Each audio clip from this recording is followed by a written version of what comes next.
Hey, how you doing? Just wanted to do a special video, called a topic video, an addendum, whatever. On the weekly training, we said we would send this out.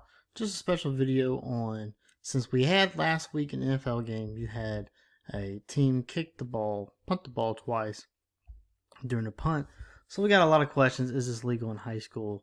Can you do it? Short answer is yes. There are certain stipulations tied to it, but you can do it. And we will look at that right now. So, as anything, let's start with the rule. So these are two rules that are relevant to this case. These are found in 7-2 under scrimmage kicks. K may punt from in or behind the neutral zone before team possession has changed. It is not necessary to be in a scrimmage kick formation to execute a legal scrimmage kick. And 7-2-3 tells us if any player may catch or recover a scrimmage kick while it is entered behind the neutral zone in advance, unless it is during a try. So yes, the rule does not come out specifically and say you can punt the ball multiple times, but it does not prohibit it. If you look at forward passing, the rule specifically says you can only pass the ball once. You cannot do it more than once. That way it is illegal. Still look at that this way with the scrimmage kick. 7-2-1 tells you K can punt it as long as they're in and behind the neutral zone before team possession has changed. You don't have to be in a scrimmage kick formation to do so. And then 7-2-3 tells us that any K player can catch or recover the scrimmage kick while they're behind the neutral zone in advance, unless it is during a try. So one of the main things to take away from this is not necessarily the focus is not what the ball does after that first kick. The focus is where is the ball recovered by K.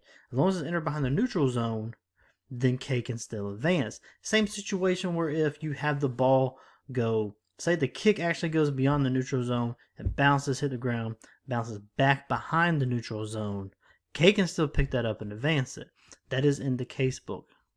So, same thing with the kick. If you can advance it, you can kick it. Advancing is part of kicking. So let's just look at a play. This play came to us. We did have it. It was sent to us by Association in Georgia. We thank them profusely for providing this.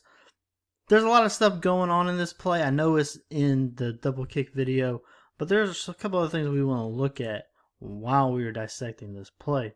First one being, you see this receiver here, he is going to go in motion.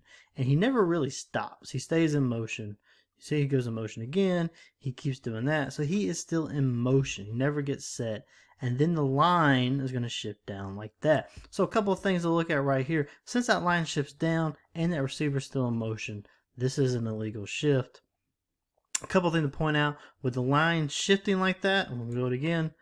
When they shift down like that, if defense jumps, it's a false start on the offense.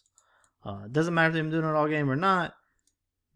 So if they shift down like that, kind of abruptly, anything that might be conceived as simulating a snap, if nothing happens, we let it go. But if B jumps, then we have a false start. So you're going to have it. We're here. He gets snap. He's going to punt it. It is blocked. Everything stays behind the neutral zone. In this situation, everything stays behind the neutral zone. He's going to turn around. He's going to recover it. Still enter behind the neutral zone.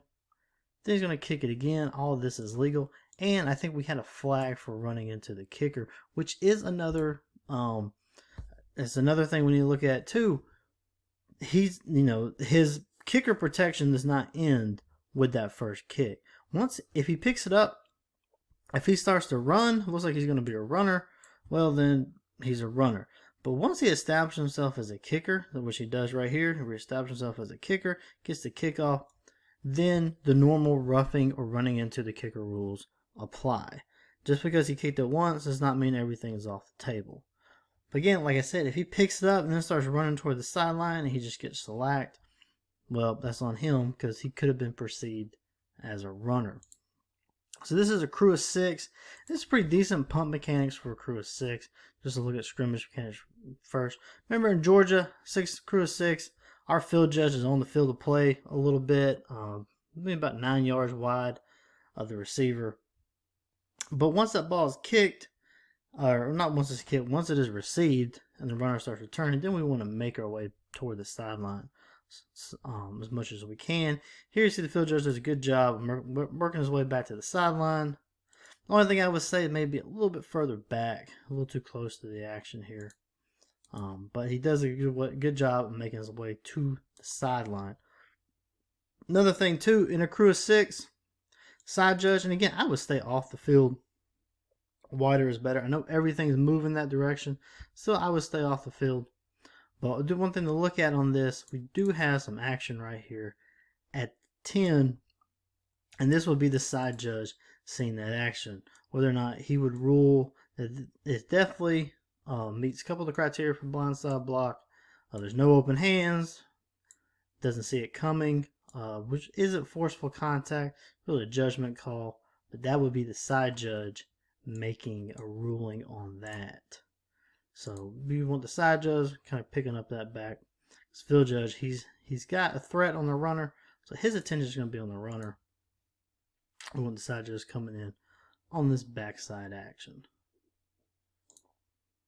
So that's it. Just real quick, just want to go over double kick since people talked about it, they asked us, so we thought, why not? Let's do just a quick short video on it and so forth. So I hope you enjoyed it. I hope you got something out of it. And yeah.